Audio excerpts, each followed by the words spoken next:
Hey guys, I've been meaning to do this video talking about an important movie for me that I recommend people see. It's called Meet Joe Black. This came out in mid-90s, starring Brad Pitt, Anthony Hopkins, and Claire Forlani. And came along at a time in my life when I was like in my mid-20s. I hadn't been in, many relationships, and I was really still looking for answers about love, to get past the confusion and fear and understand what this is. And this movie, I think, still says some unique and important things about love and the difference between infatuation and lust, or falling in love, and this is the key concept in my book. If you read the book or checked the other videos, you'll know that it's important for people to try to understand the difference between falling in love, right? I mean, the chemical reaction with all the body, somatic reactions, right? I mean, we have the increased heart rate, and it's the feel-good chemicals in the brain, and it's powerful, right? It's awesome. It's fun, but, and this is the point I make, it's really only fun if you're not afraid. I think people, like one of my last girlfriends, she's like my age, she's been around, she's been married, but the intense, that feeling of being in love with someone was so strong for her, it scared her. Like, how long is this supposed to last? And so she did her own research and realized that, that kind of reaction to a person, that chemical reaction, I think it's like 18 months or 2 years, but it has to be that way, because it can be so powerful that it's hard to function and do your job and do other things. That is something God and the universe gave us for the impulse to mate and have babies and keep this game going. So I don't want to get too off track, but again, this movie I think was maybe the first thing that really got me started questioning, realizing that there is a difference between infatuation and being in love with someone, right? The romance and the possessiveness and the greediness, the selfishness that you want to possess them, and versus really loving someone, in a healthy way that only comes with time. And it's two different things. And the scene that really laid it out in this movie was, toward the end, and Brad Pitt's character's trying to figure out what it means to love, and he's kind of confused. He thinks he loves this girl. He's got the infatuation. They click that way. There's romance, there's sparks. It's physical. But, Jeffrey Tambor's character has this scene there. They have a little heart-to-heart about love and marriage, and Brad Pitt asks him, who's married, this is Spence, I think the character in the movie, he's been married for a long time, and Brad Pitt says, well, you love your wife? And he says, yeah, totally. And she loves you? Yes. She loves me. Brad Pitt says, well, how do you know she loves you? And, actually, I thought this is a great response. This is what I'm talking about. Spence's character said, well, she knows my deepest, darkest secret, and it's still okay. And he goes on, well, it's not just like one secret, but the concept is she knows my darkest side, all my lows, my weaknesses, the things that aren't great about me. She knows all that, and it's still cool. She still loves me. So when you have that kind of honesty with someone, and you're just free to love each other. So yeah, an important scene, and I think to this day, I think that's still kind of well, not so much unique, but you just don't hear it laid out so black and white all the time. I think mostly what you see with the way the world works and the media and the movies, it's all about this primitive falling in love and the sparks and the fireworks and the whirlwind and overhyping. No, it's great, but overhyping expectation that that's going to last forever, or that having that kind of chemistry with someone means that you're going to be happy with them. I mean, for 50 years, 20 years, 10 years, I say hell no. Guys, you may be happy with them, but just because you have that in love, that reaction, that primal thing, that powerful drug reaction to someone means almost nothing. I mean, I would say it's great. You want that in a partner. I say, pursue those people that you have that for, but pursue them with the understanding, the realization that the odds are still that you're not going to be, you're not going to be great partners for each other. It's hard to find a great partner in life. And I say this, I've been around, I've been with lots of women who I like and respect. But all that said, and I like them and still love them to this day, there's lots of valid reasons that two people are not going to be really happy together for years and years. And I hate to, I hope I'm not like bursting anyone's bubble. I'm just being realistic. Have a realistic expectation.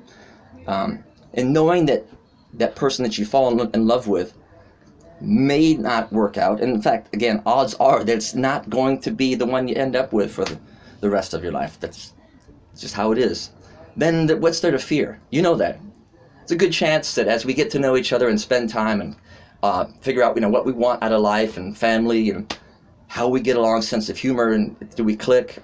Do we have fun together? I mean, there's lots of things that are important. As you learn about all those things, it's likely that there's going to be an area where it's not going to work. She wants kids and I don't, and that could be a deal breaker, and that's cool.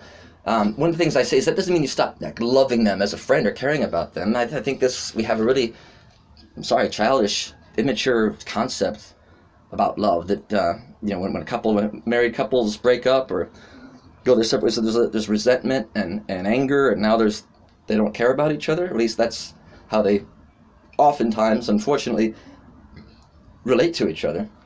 I think that's a shame.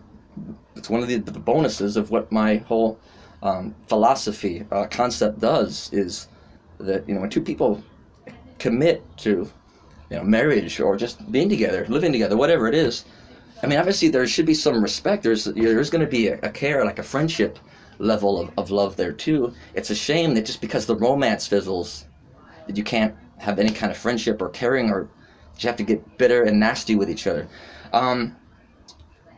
So yeah, that was the main premise of it. If you haven't seen the movie, I definitely recommend it. Some will say it's slow and boring. I mean, to each his own. It worked for me. I liked the pacing of it. I love the soundtrack. Thought the acting was great. And it's a smart movie in that it doesn't tell you everything. You have to kind of imagine and put yourself in those characters' place, in their body language and how they look at each other, and try to figure out what they are thinking, what they do know. And I think it's important too that really the premise of putting these concepts of life and love and death together is important. I mean, if you're going to live fully, you got to get past your fear, and that's what my book is. I guess the central thing is do this new paradigm shift. Really, I don't care if that sounds pompous or pretentious. It really is. It's taking this paradigm of what it means to love someone and largely turning it upside down to the point that it's not about possessing someone, not about getting that ego stroke or having that trophy wife or the attractive husband. It's none of that. No one should do that for you. You gotta have that self-confidence and your own self-esteem. No one should make you feel any better about yourself. You gotta work on that on your own. And then it's not about, again, possessing. When you love someone in a healthy, mature way, no matter how much you love spending time with them and want to be with them, you have to love them enough to let them go should they not be happy with you, should they want to do other things with their life, should they meet someone, for example, tomorrow that they're happier with, they have more fun, more chemistry, more. How could you not want that for someone you care about? So it's going to be hard for young people, but I don't know. It works for me. I think a lot of people will get a lot of value out of that concept and just a lot of the things, the issues and points that I make throughout the book. So yeah, see the movie. Really good acting, and it just, I talk about this movie because it really, I give it a lot of credit. This was like a milestone or a moment in my life that really put me on this path to writing this book and rethinking these concepts of being in love versus love, and how to get past the confusion, of what this emotion is and what to expect out of it. And I'll try and do some more videos about movies that I think maybe said some good and powerful things and unique things about relationships. I wanted to do a video about Bridges of Madison County because I loved that And that's also unique, but important. Makes a lot of important points that really play into the concepts that I lay out in my book. And don't waste your time with the book. It's a good book. It's took me years to come up with, but my point is I'm going to talk about these concepts just on YouTube. I want to get my voice out there, start helping people, start getting some get a name and a voice in the world. There's a lot of things I want to talk about. So hopefully you like and share with anyone who maybe is on the sidelines, is afraid to fall in love again. They're going through a tough divorce or someone's cheated.